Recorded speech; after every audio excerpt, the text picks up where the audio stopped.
सो hey guys, कैसे हो आप सभी लोग। Welcome back to my channel एजी अनाई मांगा। तो गाइस, आज मैं एक्सप्लेन करने जा रहा हूँ बुक ऑफ एस्पर का एपिसोड नंबर 780 को, जो कि काफी ज्यादा अमेजिंग होने वाला है। इसलिए पहले वीडियो को like, share, comment and hype जरूर से कर देना। बाकी जिन लोगों ने भी अभी तक इसका पिछला एपिसोड नहीं देखा है, तो मैंने उस एपिसोड का लिंक इस वीडियो के नीचे डिस्क्रिप्शन में दे दिया है। आप लोग जाकर के उस एपिसोड को जरूर से देख लें। और जिन्होंने ऑलरेडी देख रखा है तो उनके लिए शुरू करते हैं हमारा आज का ये वाला एपिसोड। लेकिन उससे पहले Mubarak Ali and Abhijit Bora, thank you for joining and rejoining जू फैन सिल्वर डेमंस। तो अब इस एपिसोड की स्टार्टिंग में हमें यूलिन को दिखाया जाता है, जिसकी तो भाई पिट पिट के हालत बुरी हो चुकी होती है, लेकिन फिर भी वो जूफेन के सामने सिर्फ गुस्से में अपने दांत पीसता ही रह जाता है। और फिर जूफेन की बात सुन उससे कहता है कि मास्टर, आखिर आपने मुझसे ये पूछा ही क्यों, क्योंकि ऑलरेडी वैसे ही मेरी जिंदगी आपके हाथों में है। तो ऑफ कोर्स अपनी इस जिंदगी को बचाने के लिए मैं आपकी हर एक बात मानते हुए स्वॉर्ड को आपको जरूर दूंगा। इस पे तो जूफेन भी हंसते हुए से कहता है कि बहुत अच्छे, तुम्हें अच्छे से पता है कि आखिर तुम्हारे लिए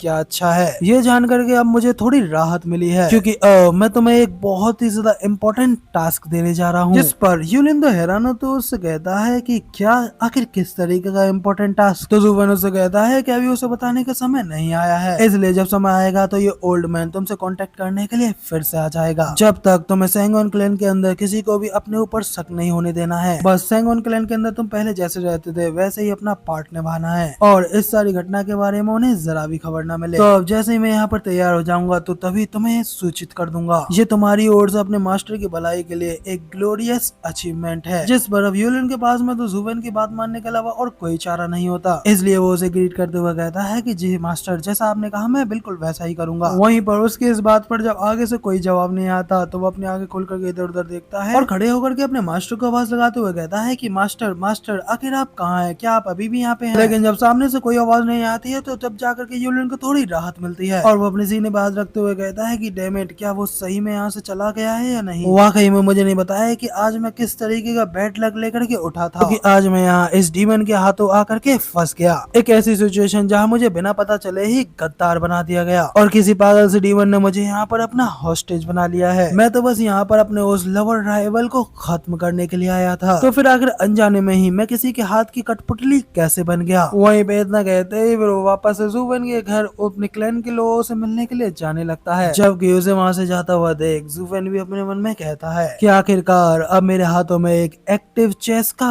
प्यादा है, और मुझे ज्यादा देर तक ऑडियंस का हिस्सा बनने की जरूरत नहीं है, क्योंकि किसी भी पल मैं इस चेस के गेम को पूरी तरीके से पलट दूंगा। इतना कहते हुए जूफेन वहाँ से चला जाता है, जिसके साथ ही अगला सीन हमें जूफेन के घर का दिखाया जाता है, जहाँ पे सैंगोन क्लैन के सभी लोग रुके हुए होते हैं। वहीं पेकिंग यहाँ जूफेन के अभी तक वापस न आने की वजह से उसके लिए काफी ज्यादा परेशान हो रही होती है, जबकि सैंगोन फेकियोन तो वहाँ पर धोने के लिए ही परेशान होते हैं। वहीं पर उन लोगों से अलग हमारे यंग सेंग जी तो मस्त अपने घोड़े के साथ में खेल रहा होता है, जिसके अगले ही पल हमें वहाँ पर अंदर आते हुए किसी बंदे के पैरों को दिखाया जाता है। तो किंग उससे पूछते हैं कि क्या वो लोग वापस आ गए और आखिर वो लोग कैसे हैं, जिस पर वो डिसाइपल उन लोगों को बताता है कि reporting patriarch and young miss, अभी तक यंग कजन और मिस्टर गु यहाँ वापस नहीं आया है, और न ही उन लोगों की हमको कोई यहाँ पर खबर मिली है। जिस पर क्लैनर तो उस बंदे से कहते हैं कि ठीक है अब तुम वापस जा सकते हो। तो किंगन थोड़ा दुखी होते हुए कहती है कि सच में मुझे नहीं पता है कि आखिर कजन मिस्टर गु को कहाँ ले गया है। डैड, आपको क्या लगता है कि उन लोगों के साथ में कुछ होना गया हो? भाई किंगन की नजर जब हमारे यंग सेंग जी के ऊपर पड़ती है तो वो तो मस्त वहाँ पर खेल रहा होता है, उसे घंटा फर्क नहीं पड़ता है कि आखिर उसका डैड कहाँ गया। वहीं पे किंगन भी उसे इस तरीके से देख उससे पूछती है यंग सेंग जी, तुम्हारे डैड अभी तक वापस घर नहीं आए हैं, क्या तुम्हें उनकी कोई चिंता नहीं हो रही? जिस पर यंग सेंग जी कहता है कि मेरे डैड इतने ज्यादा ग्रेट है कि उनके साथ में कुछ भी गलत होना मुमकिन ही नहीं है, और अगर ऐसा होता भी है तो नुकसान दूसरी साइड को ही उठाना पड़ेगा। इस पर किंगन को तो यंग सेंग जी की किसी भी बात का कुछ समझ में नहीं आता, इसलिए वो उससे पूछती है कि क्या आखिर तुम्हारे कहने का क्या मतलब है। वहीं पे तभी वो गार्ड अनाउंस करते उन लोगों को बताता है कि clan head, young miss, young master वापस आ चुके हैं। जिस पर किंगन को तो लगता है कि जूफेन भी वापस आ गया है, इसलिए वो काफी ज्यादा खुश हो जाती है। लेकिन वहाँ पर वापस लौटने वाला सिर्फ अकेला यूलिन ही होता है, जिसकी की हालत भी यहाँ पर बुरी तरीके से खस्ता हो चुकी होती है, और उसके बिगड़े हुए चेहरे से साफ साफ पता चल रहा होता है कि उसे ढंग से कूटा गया है। तो वहाँ पर उन लोगों से कहता है कि अंकल कजन मैं वापस आ गया। तो तभी गुसेंगटन भी किंगन से कहता है कि देखा, मैंने कहा था ना कि तुम्हें नहीं पता है कि आखिर एंड पर एक्सीडेंट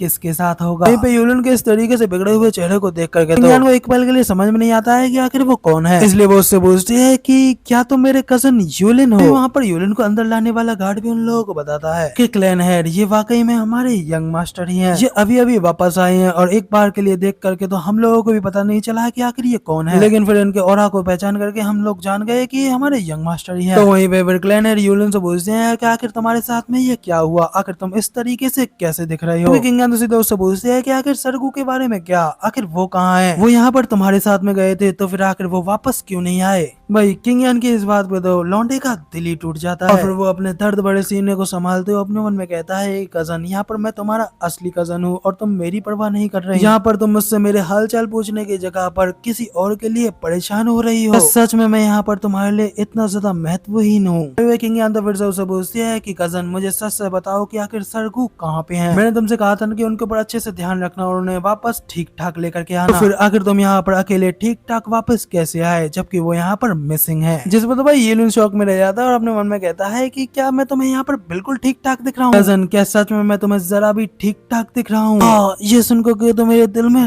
दर्द उठाया। ये सब सोचते हो गुस्से में अपने दिल पर हाथ रख लेता है, जबकि तभी जूफन वहाँ पर हड़बड़ाते हुए वापस अपने घर आता है और आते ही अपनी एक्टिंग शुरू करते हुए उन लोगों से कहता है कि यहाँ पर बिग कजन अभी तक वापस आ गए या फिर नहीं। अंकल वहाँ पर हम लोगों के साथ में कुछ बेहद ही ज्यादा टेरिबल हुआ था, जिस वजह से मैंने बिग ब्रदर को खो दिया, मुझे नहीं पता चला कि आखिर वो कहाँ गए। तो तभी वहाँ पर जूफन को बिल्कुल परफेक्टली फाइन दे करके वो दोनों बाप बेटी तो काफी ज्यादा हैरान रह जाते हैं और अपने मन में कहते हैं कि आखिर ये यहाँ पर कम्प्लीटली फाइन कैसे है, इवन कि इसे तो यहाँ पर एक खरोच भी नहीं आई, क्योंकि यूलिन का चेहरा तो पिट पिट करके बुरा हो चुका है। वहीं पे क्लैनेट आगे अपने मन में सोचते हैं कि आखिर इन दोनों बच्चे ने यहाँ पर ऐसा क्या कर दिया। वहीं पे किंग यान तो जूफन को बताती है कि यूलिन तो यहाँ पर ऑलरेडी वापस आ चुका है और तुम्हारी साइड पे जो बंदा खड़ा है वो कोई और नहीं बल्कि यूलिन ही है। देखा तो भाई जूफन भी एक्टिंग करते हुए काफी ज्यादा हैरान होने का नाटक करने लगता है, कहते हुए कि हे भगवान कजन आखिर तुम्हारे साथ में ये किसने किया। जिसके साथ ही जूफन उसे कुछ गंभीर तरीके से देखने लगता है, जिस पर यूलिन तो वहाँ पर गुस्से में